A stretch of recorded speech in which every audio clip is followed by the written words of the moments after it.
Olá! O que é o sexo e a sexualidade, não é, minha gente? Por que não pode ser apenas saudável? É uma pena, mas também é um aspecto da vida de algumas pessoas que carrega aí muitos tabus, muitos preconceitos e muitos desvios. Eu vou falar agora nessa live sobre esse livro, O Consentimento, da Vanessa Springora, uma escritora francesa, que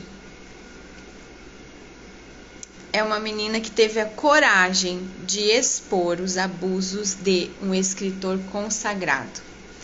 Isso nos anos 80, quando ela tinha 14 anos, ela viveu um romance, entre aspas, com um homem mais velho, 30 e poucos anos mais velho, que já era um escritor consagrado na França. E os livros dele, muitos desses livros contavam as histórias de conquistas que ele fazia de adolescentes. Pessoas que estavam aí saindo da puberdade, entrando na adolescência, eram as que mais atraíam a ele. E ele tinha uma estratégia de conquista. Por isso que esse livro se chama O Consentimento. Para fazer a gente refletir até que ponto uma criança, um adolescente, tem a capacidade de consentir a uma relação sexual. Aqui, no final do livro, eu quero ler para vocês, tem uma parte que ela fala assim: ao conquistar meninas solitárias, vulneráveis, vou repetir. Ao conquistar meninas solitárias, vulneráveis, com pais que não tinham controle sobre as filhas ou eram ausentes, ele sabia de maneira pertinente que elas jamais ameaçariam sua reputação. E quem cala, consente. A estratégia dele, um adulto já vivido e inteligente, era fazer com que essas meninas mais novas se apaixonassem por ele. O cenário era o seguinte: eram meninas mais novas, geralmente vulneráveis, com uma família desestruturada, com uma carência pronunciada, que ficava ali como se fosse um lugar de pai vazio. E era ali que ele entrava, com a estratégia de dar esse amor, dar esse carinho, dar essa atenção para meninas que ele sabia que eram carentes. Então essa menina que já tem uma família desestruturada, que tem uma ausência, tem um pai ausente, quando percebe que está sendo vista por uma pessoa mais velha, uma pessoa importante, ela cai nessa armadilha e se sente importante também. Se sente seduzida por esse olhar, que seria uma projeção de um olhar paterno, de um desejo de um olhar paterno que ela não tem. Ele entra nessa estratégia e consegue conquistá-la, assim como muitas outras. Só que o que ele faz? Ele faz ela acreditar que ela é única. Ele faz ela acreditar que aquele romance é realmente um amor verdadeiro. E ele faz essa manipulação na cabeça dela para que ela vá se entregando cada vez mais.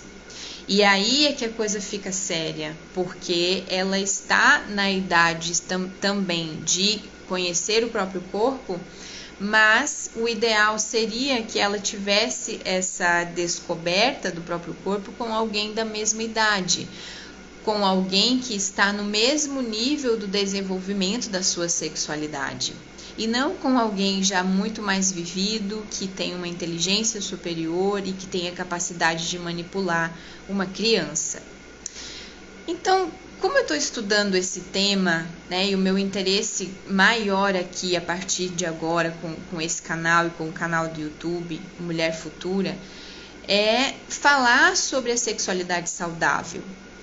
Para isso, eu estou mergulhando aonde é, na minha visão, como psicóloga, aonde é que existem os maiores problemas em relação à sexualidade saudável, aonde existem traumas, onde aquela sexualidade não pôde se desenvolver como seria o saudável, como seria o ideal. Então eu vou nesses estudos e percebo, escutando pessoas, atendendo pessoas como psicóloga, que elas nem vêm, né, mulheres mais velhas, né, já adultas, elas nem vêm com esse trauma, com esse motivo de consulta. Elas vêm às vezes por outras questões, elas vêm por ansiedade, elas vêm por depressão, elas vêm por luto, elas vêm por pânico, elas vêm por diversas outras queixas.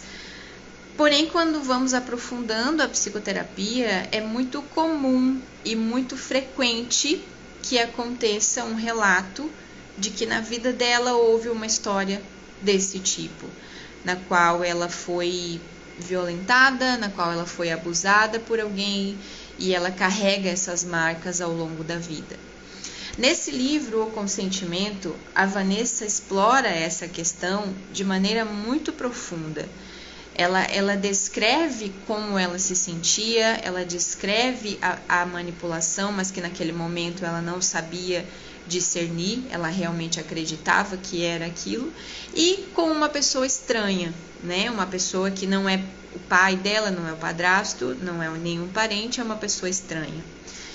Existem casos também onde as pessoas são violentadas e sofrem esse tipo de abuso por pessoas mais próximas, onde já existe uma questão afetiva, onde já existem laços amorosos, como um pai, um padrasto, um tio, e a cabeça dessa criança fica ainda mais confusa, porque ela não sabe em quem ela pode confiar. É uma pessoa que representa essa relação dúbia.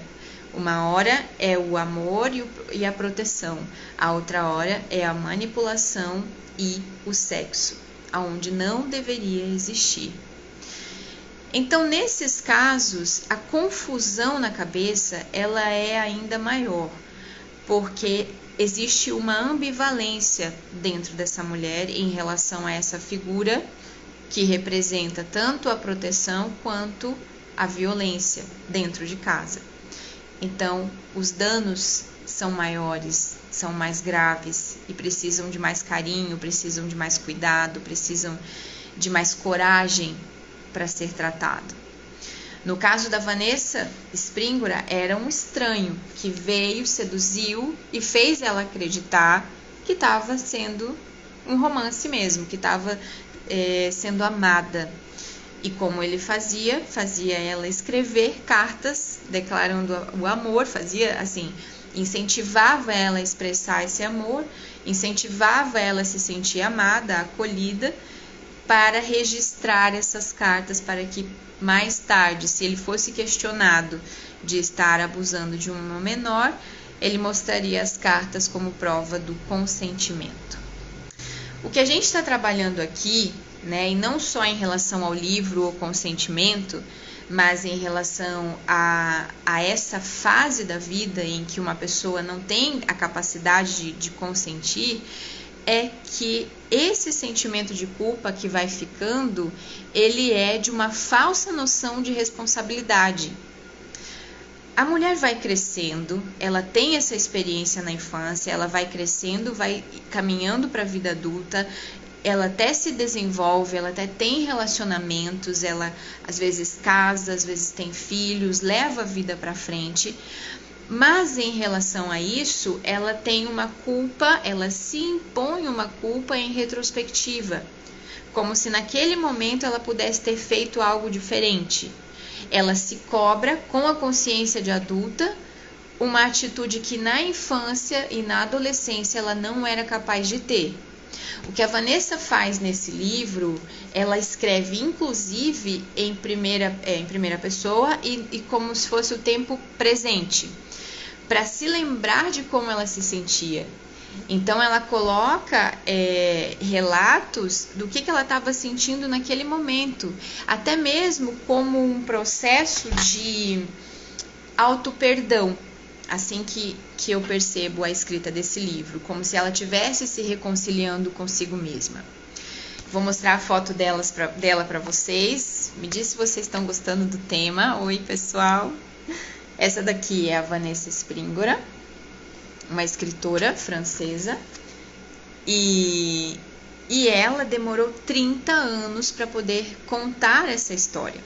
Porque o que acontece? Como ele era um escritor famoso, ele eternizava as suas conquistas através da publicação dos livros. Dos livros com esses relatos. Eram livros diários, eram livros de ficção, mas inspirados nas conquistas que ele fazia. E ele escreveu sobre ela.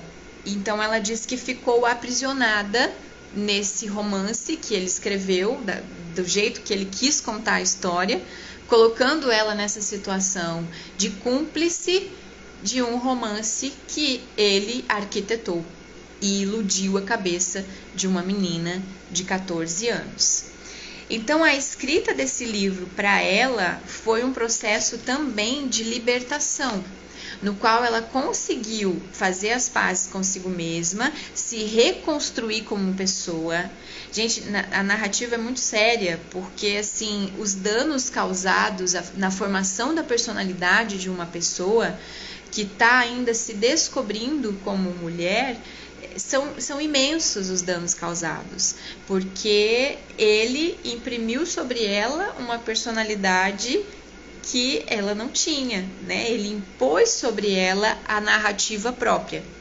E aí que eu quero comentar com vocês sobre como eu trabalho com as mulheres que têm essa vivência de trauma, né?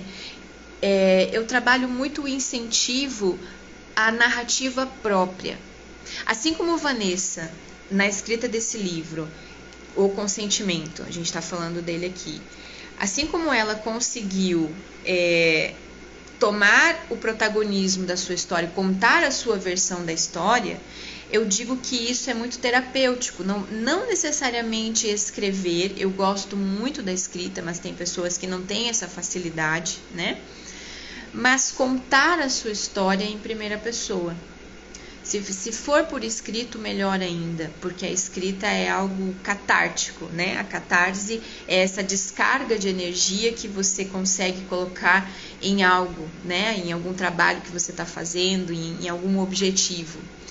Então, essa narrativa contada em primeira pessoa, na idade adulta, ela é muito importante.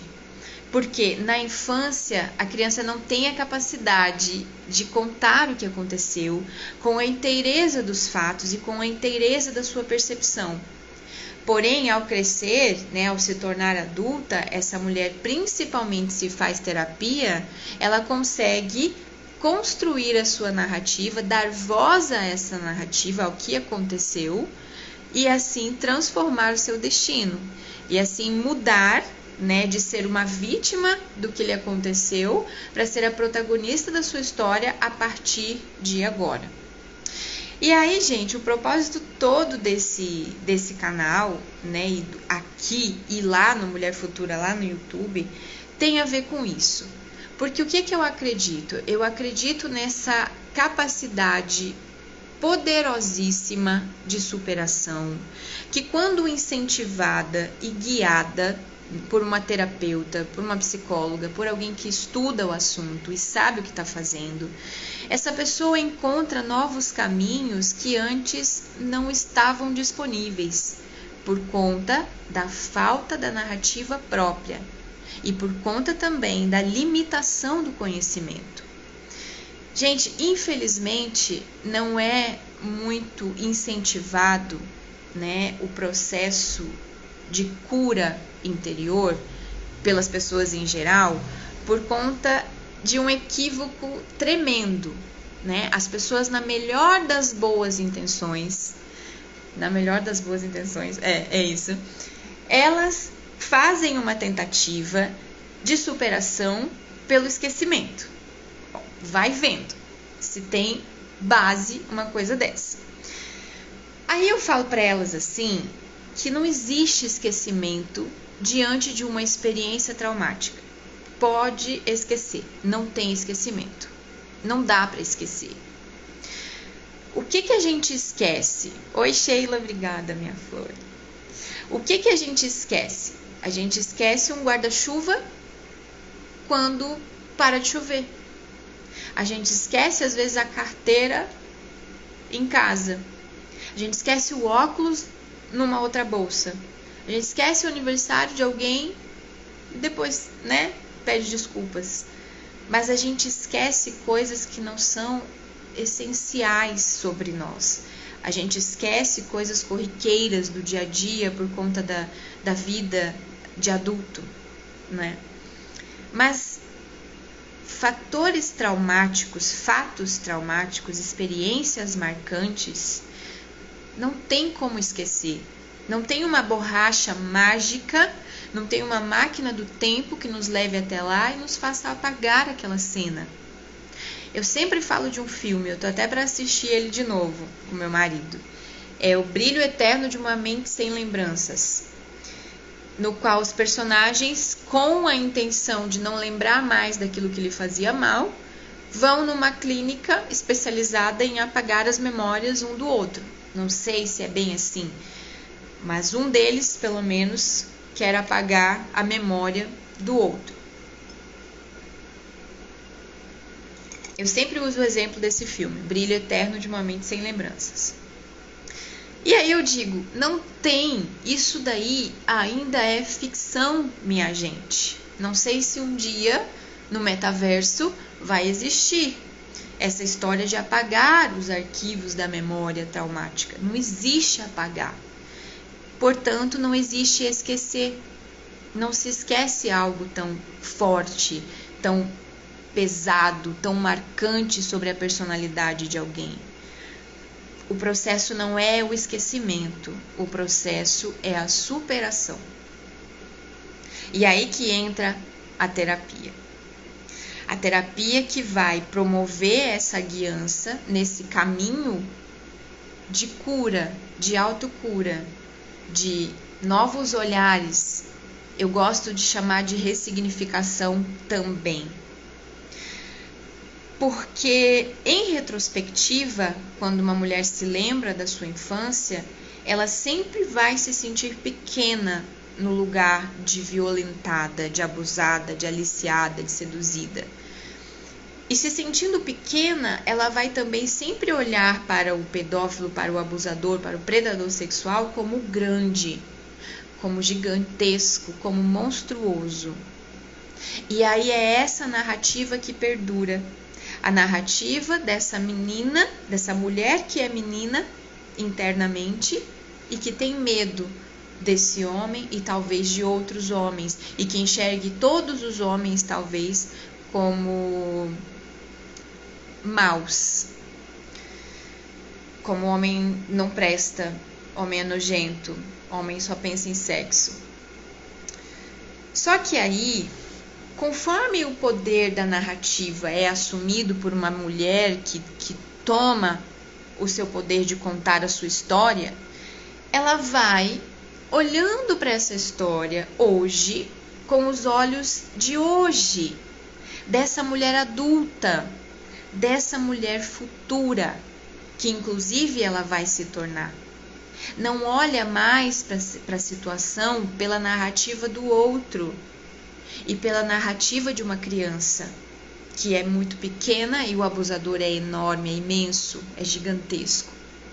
Conforme ela cresce e toma posse da sua narrativa de adulta, ela pode contar a sua história como adulta, ela pode se ver como criança e ela pode ver o abusador como pessoa. Não um monstro, não um gigante, não poderoso. Uma pessoa. Uma pessoa pequena. Uma pessoa ridícula.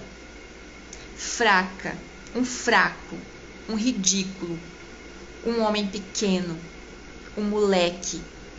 E aí eu marquei aqui, tá marcado até com o meu bico de pato, para mostrar para vocês esse trecho que me faz defender essa visão do poder da própria narrativa, porque é quando ela desmascara ele, desmascara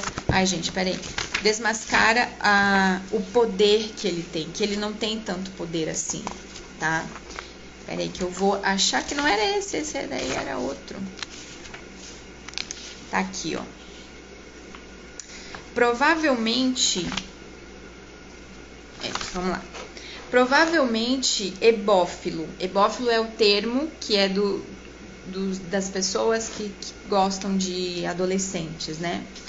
É uma espécie de pedófilo. Ele gosta da puberdade, sem dúvida, permaneceu bloqueado nessa fase.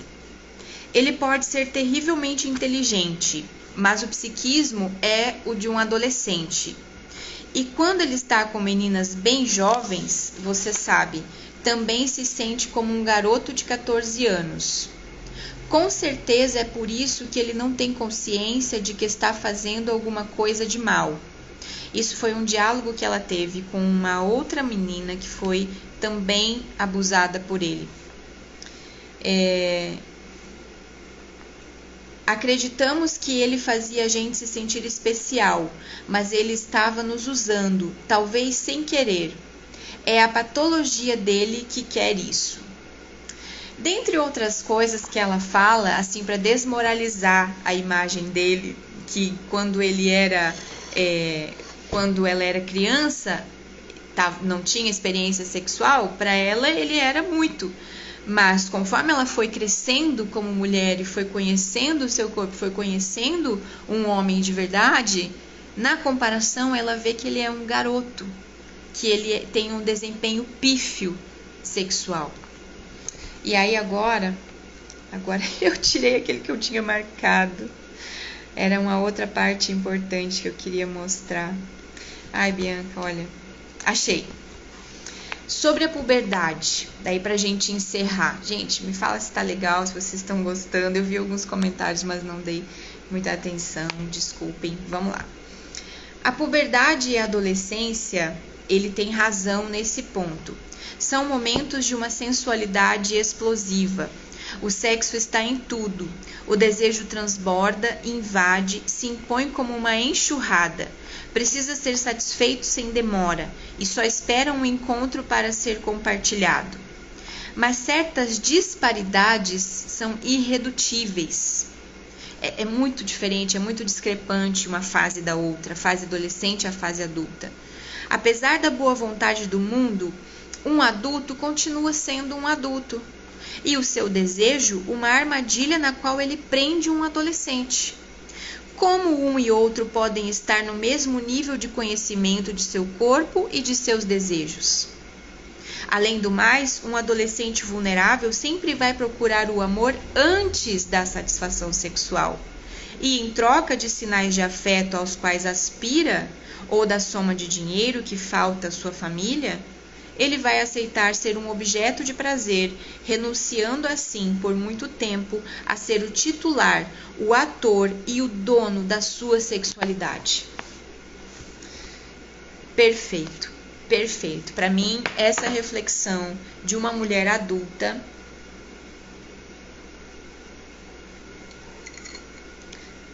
me faz acreditar ainda mais e defender ainda mais o poder da narrativa própria e a intenção de mudar os rumos desse trauma. Caminhar para uma mulher futura, dona da sua própria sexualidade, resgatando o seu prazer das garras da culpa que lhe foi imposta por uma falsa noção de responsabilidade. Então, gente, se você se identifica com isso, se já viveu isso, ou se conhece alguém que passou por essa situação, comenta comigo aqui no direct. Eu vivi isso. Bianca, tenho interesse nesse assunto. Que aí a gente vai conversar se a terapia que eu tenho para oferecer é para você, tá bom? Obrigada pela presença de todos aqui. Vou deixar gravada essa live e até a próxima. Tchau!